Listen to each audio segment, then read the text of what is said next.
Te regalo la emoción que sentí al ver nacer a mi primer hermano.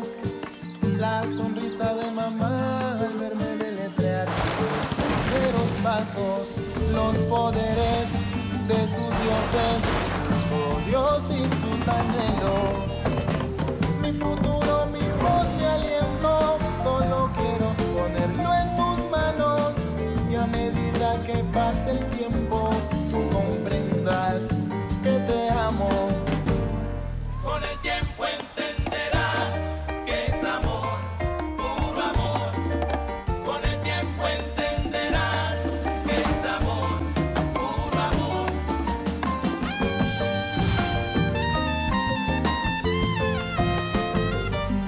Con el tiempo entenderás que es amor, puro amor.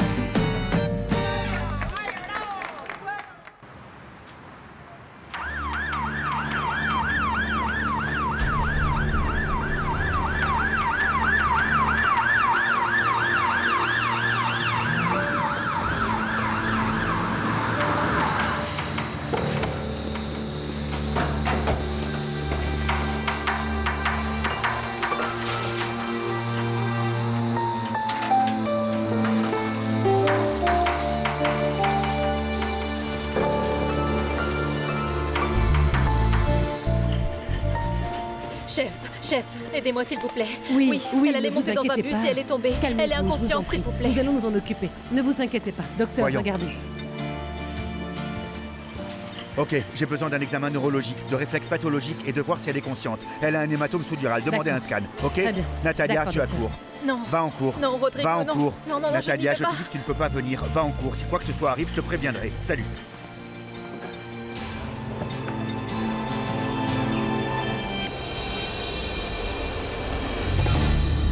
Bonjour. Comme je ne savais pas si tu veux déjeuner ou pas, j'ai commandé un cappuccino et un pour toi parce que tu aimes ça. Mais tu peux prendre du vin ou tu préfères déjeuner? Non, pas de vin, non, je dois travailler. Je n'ai pas faim en fait, je n'ai pas beaucoup de temps, Alfonso. Écoute, Alfonso, j'imagine bien que tu veux me parler à cause de l'avocat. Le cappuccino que je vous ai demandé, s'il vous plaît. J'arrive. En tout cas, je veux que tu saches que pour moi, c'est une décision prise. J'y ai beaucoup réfléchi et c'est ce que je veux faire. Et je pense que le plus tôt sera le mieux. Oui, Merci. je comprends, hein, mais non, ce n'est pas ce dont je voulais discuter avec toi. Ce que je voulais, c'était avoir une discussion d'adulte. Ça ressemble à un reproche. Non, voyons. Je veux que tu saches qu'après toutes ces années, ce que nous méritons, c'est une discussion sans reproche. Comme des adultes. Alors toi, t'étais avec Pilar? Ouais. Et qu'est-ce qu'elle t'a dit? Cette femme est impressionnante. Elle a vécu tant de choses dans sa vie et ne s'est jamais plainte. Ah, et ben voilà, tu es amoureux? Oh non, j'arrive pas à y croire. Je ne suis pas du genre à tomber amoureux de tout le monde. Parfois, je tombe amoureux des mauvaises personnes. Oh, d'accord. Ça devient lourd. Je vais en cours. D'accord, Tu moi vas aussi. continuer à faire des allusions au sujet de Rodrigo? Quand vas-tu comprendre qu'il ne s'est rien passé là-bas? Oui, nous sommes sortis ensemble quelques fois. Et c'était pour m'utiliser et se rapprocher de la femme de mon père. D'ailleurs, ils vivent ensemble maintenant. Combien de temps vas-tu continuer ainsi, Victor? Si c'est le cas, je pourrais aussi te poser des questions sur Natalia, parce que vous vous comportez comme des siamois maintenant. Elle conduit ton camion, je me demande ce qu'elle conduit d'autre. Eh bien, pense ce que tu veux. Mais tu te trompes là. Parce que Natalia et moi, nous sommes amis. On ne passe pas nos nuits ensemble. Quand vas-tu croire qu'il ne s'est rien passé? J'ai pas couché avec Eh Rodrigo. bien, et si tu avais couché avec lui, quoi? Tu l'as bien emmené chez le docteur Montalegre, tu es sorti avec lui en public. Ok, écoute. Tu sais quoi, je dois y aller. Il se fait tard. Je comprends pas la question. Ce que je veux savoir, c'est si tu es vraiment consciente de ce que tu fais de ta vie. Oui, Alfonso. J'ai décidé de vivre ma vie, d'être heureuse et de chercher ce que je veux. Oui, la vie folle. Connie, tu emménages avec un résident. Un résident. qui fait des gardes d'urgence pour pouvoir payer l'appartement où il vit. Et tu vas aussi le diminuer, c'est ça? Comme t'as l'habitude de le faire avec tout le monde? Non. Rodrigo est un brillant médecin. Et tu n'as pas compris, pendant de nombreuses années, il a été mon assistant et jusqu'à récemment mon ami. Non, mais bon, au moins tu le reconnais. Précisément parce que je le connais. Je ne comprends pas comment tu as pu emménager avec lui. Et il lui reste 2 ans comme résident. Et j'imagine qu'après, il va partir faire une sous-spécialité. Je ne sais pas s'il va partir aux États-Unis, ça va faire encore 3 ans de plus. Il m'a dit qu'il voulait faire ça. Et alors, qu'est-ce qui va pas?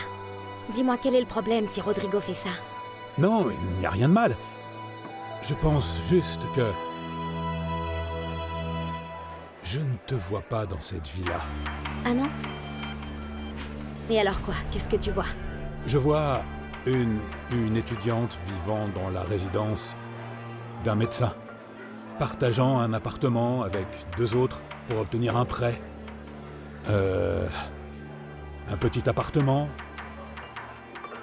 sans argent pour aller au cinéma, au restaurant, rien.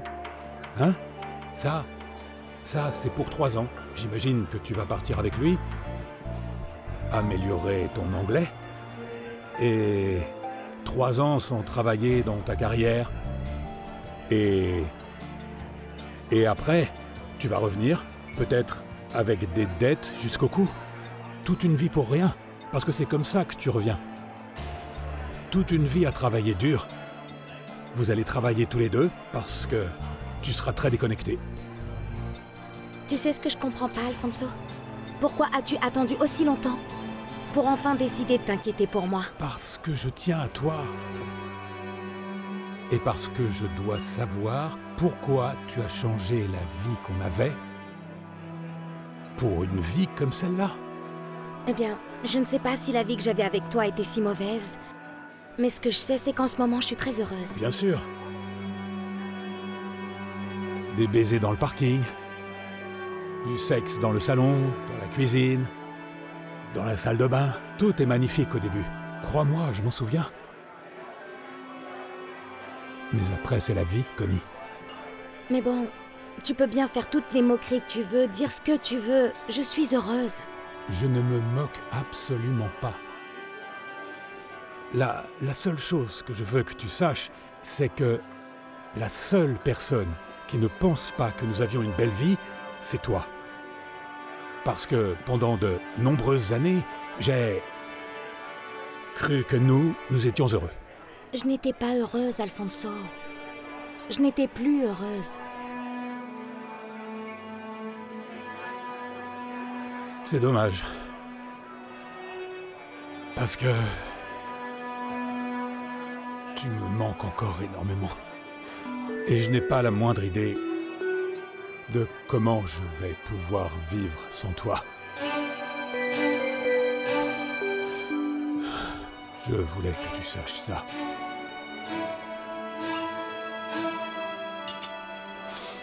Pouvez-vous apporter l'addition, s'il vous plaît?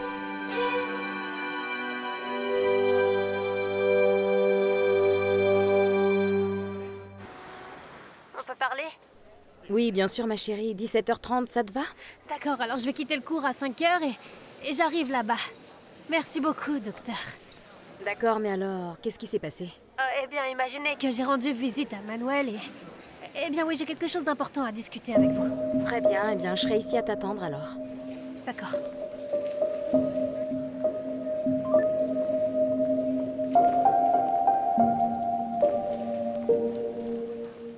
Que t'est-il arrivé, ça va?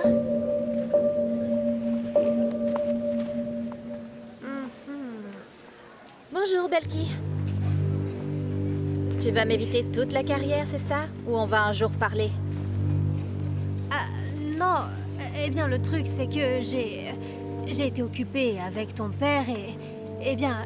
Eh bien, on a cours maintenant, donc c'est compliqué. Mais bon, on peut parler plus tard, non? Parce que mon père m'a dit qu'on allait parler. et que tu avais quelque chose à me dire. C'est ce qu'il t'a dit? Oui, oui, il m'a dit que tu devais me parler de quelque chose. Et il n'a rien dit d'autre? Non, seulement de ça, c'est tout. Ah non, oui. Oui, on va parler. Probablement cette semaine ou la prochaine. D'accord? Tic-tac, tic-tac. À l'école, mesdames.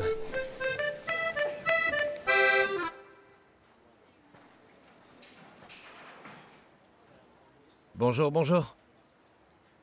Tu ne sais pas ce qui s'est passé. J'ai failli tuer ma mère. Quoi? Qu'est-ce que tu veux dire?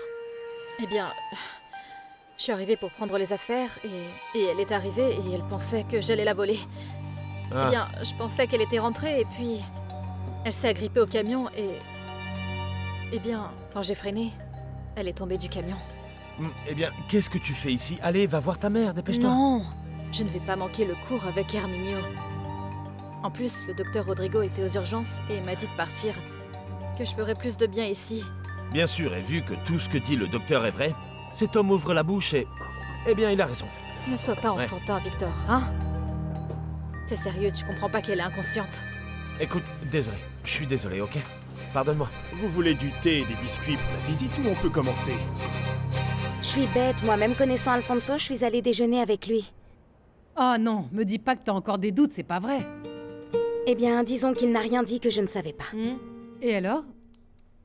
Je ne sais pas, Sylvie, il a projeté mon futur de manière si brutale. Selon lui, je suis en train de perdre mon temps avec un médecin qui a au moins 2 ans avant d'être diplômé. Oh Connie, me dis pas que tu le savais pas. Ou que t'avais pas fait le calcul, je t'en prie. Ah, mais qu'est-ce que j'en sais? Moi, je traîne pas avec un agenda ou je pense au temps. Moi, je suis avec Rodrigo parce que je tiens à lui. Parce qu'avec lui, je me sens bien. Et tu vis déjà avec lui. Mais on vit pas ensemble, j'y ai passé juste un jour. C'est pas comme si j'allais me marier demain.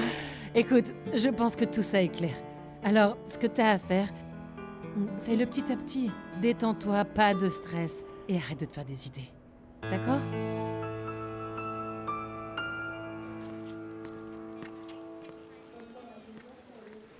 De la partie interne à la partie externe de la Pia Maté.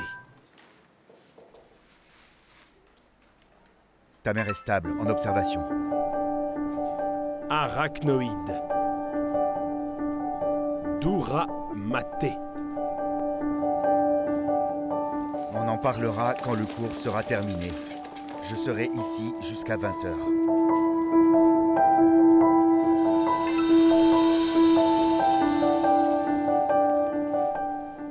On peut continuer?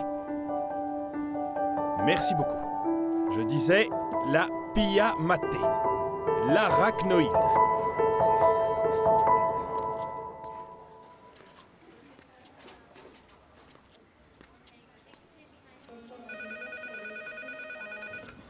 Hôpital universitaire San Pablo, chef des urgences.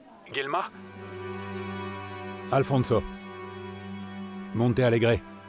Comment ça va? Docteur Monte Alegre, comment ça va? Avec un terrible mal de tête toute la journée, comme vous pouvez l'imaginer.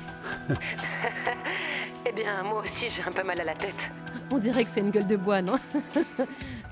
Guilma, je vous appelle pour m'excuser, parce que... J'ai beaucoup bu. J'ai parlé de moi tout le temps et je vous ai laissé rentrer seul. C'était très, très impoli de ma part. Ne vous inquiétez pas, monsieur. Il n'y a pas de quoi. J'ai aussi passé un très bon moment. Et vous n'avez pas été seul à parler, j'ai aussi parlé de moi. Je vous ai raconté plein de trucs, j'espère que vous n'avez pas oublié. Je suis pas sûr. Alors il faudra qu'on recommence. Dès que vous voulez, je viendrai avec vous boire un verre. Faites attention car ma fille... Et ses amis ne savent pas quoi faire de moi. Ils sont désespérés, ils ne peuvent pas... Ah oui, à ce point-là? Eh bien... j'ai du travail et vous en avez probablement aussi, ok? Je vais donc vous laisser. Merci d'avoir appelé. À bientôt, d'accord? Oui, dites-moi, docteur. Si Natalia Villamizar arrive et demande pour sa mère, faites-le moi savoir. Je lui donnerai le rapport personnellement. Oui, monsieur. Excusez-moi. Je vous en prie.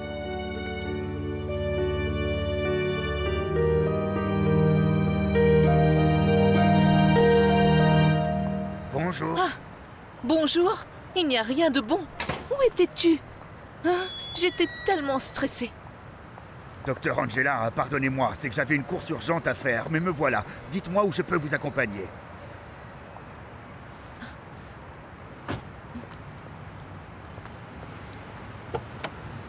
Je vous écoute. Baron, j'ai besoin d'un salon de beauté de toute urgence, mais un dans le nord, un bon, tu vois, pour voir si ça atténue la dépression dans laquelle je suis, car je vis dans ce taudis. Taudis? Un taudis où je vis? Qu'est-ce que tu veux dire? Non, rien, docteur. Dites-moi où vous voulez que je vous emmène et nous irons. Baron, ai-je raison de dire que tu es vraiment noble? Parce que regarde, tu ne te plains jamais, tu ne protestes jamais, et en plus, on t'a viré de l'armée, non? Est-ce que mon mari te paye bien? Eh bien, il me donne ce qu'il peut. Mais vous savez, la situation n'est pas vraiment faite pour que je puisse être exigeant. Laisse-moi m'expliquer plus clairement, Baron. Ce que je veux dire, c'est est-ce que c'est suffisant ce qu'il te donne? Non, bien sûr que non. Vous savez, avec ma famille aussi loin, il y a beaucoup de dépenses. Mais je me débrouille avec les quelques économies que j'avais. Eh bien, c'est pareil pour nous deux. Nous deux, on n'en fait pas assez avec nos économies, non? Alors, Baron, qu'est-ce que tu proposes? Qu'est-ce que tu suggères pour qu'on puisse sortir d'ici? Pardonnez-moi, docteur, mais je ne comprends pas bien ce que vous dites. Je rigole, ne m'écoute pas. Attends et vois, on en reparlera plus tard, Baron. Démarre.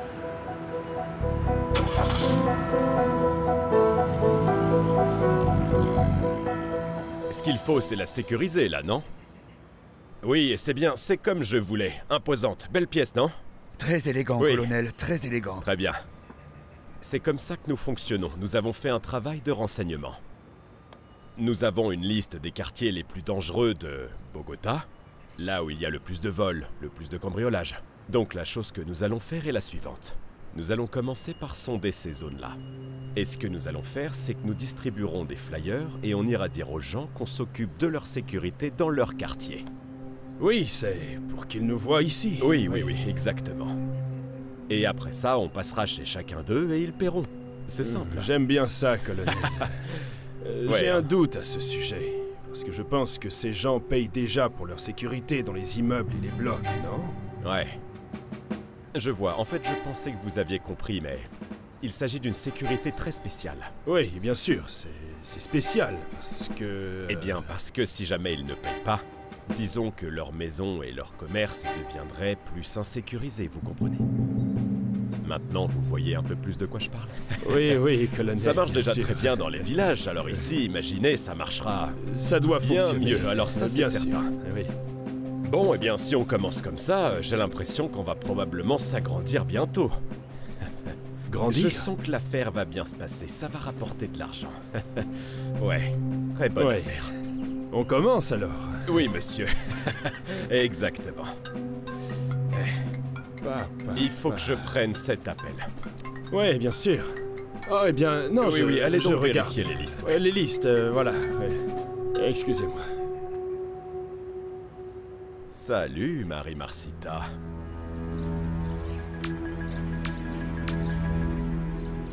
Belki?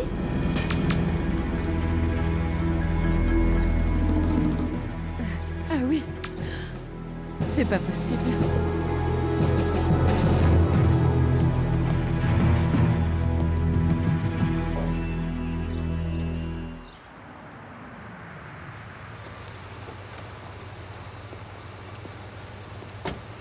On est à l'heure, mon colonel. L'interrogatoire du soldat qu'ils ont capturé, c'est dans une demi-heure.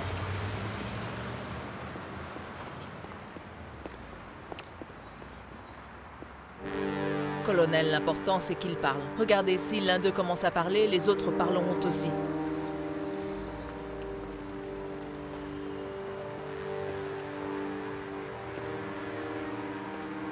Colonel, après tout, c'est nous qui leur avons donné le dossier recherché. Ils doivent admettre qu'on les a aidés, colonel.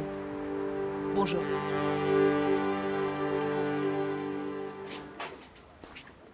Alors, qu'est-ce qu'ils ont dit? Qu'elle est stable. Elle va parler au docteur Rodrigo. Si ça te déprime de le voir, ne le fais pas alors, c'est tout. Ah, le problème, c'est pas Rodrigo. Enfin, si, c'est Rodrigo, mais c'est plus le médecin. Ah, il est là. Comment ça va? Qu'est-ce qui s'est passé? Bonjour. Elle est beaucoup plus stable maintenant. Elle reprend connaissance petit à petit. Ta mère a un hématome sous-dural, tu vois? À cause du coup violent à la tête qu'elle a reçu. Donc on va drainer ça maintenant. C'est une opération. Oui, c'est une intervention. Et comme toute intervention, elle comporte des risques, Natalia. Ça veut dire qu'elle reste dans le coma? Comme je te l'ai dit, il y a un risque, mais ce n'est pas un risque majeur. Donc je dois la drainer et je veux que tu accélères les démarches pour que la chirurgie soit approuvée. Je suppose qu'elle a une assurance. Je pense que oui. Eh bien, alors, va t'informer. Je suis en service jusqu'à 8 h. Sinon, on se verra demain matin, dès que possible, d'accord? Ne t'inquiète pas, tout ira bien. Tu vois? Il me dit même pas bonjour, ou quoi que ce soit. Comme si j'étais un meuble. Il m'a même pas regardé. Ne sois pas absurde, Victor. C'est ma mère et ils vont lui ouvrir la tête. Ouais, Natalia, je suis désolé.